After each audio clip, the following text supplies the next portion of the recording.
Teraz Dubničania nahadzujú priamo na gólmana Vojvodu. To už je Lukáš Táby.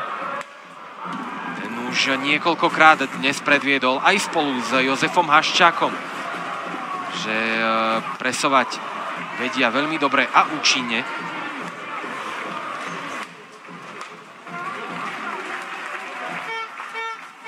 Chvorostov. Šak mu pošle prihrávku. Rozdol sa pre spoluhráča na modrej. Ešte Šak Chvorostová dorážka.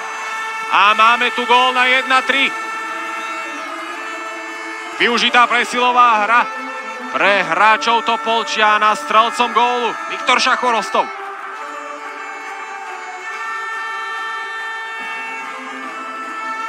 Pre Šak Chvorostová 29. gól v sezóne. Jubilejný 60. bod. A vďaka tomuto gólu sa o jeden gól odpútal od Andreja Legalina. A ten bude pri tomto góle v pozícii asistenta. Každopádne Šak Chvorostov to naozaj trafil náramne. Od žrtky sa ešte puk odrazil poza chrbát Lietavu. S týmto dubnický gólman naozaj nemal čo robiť.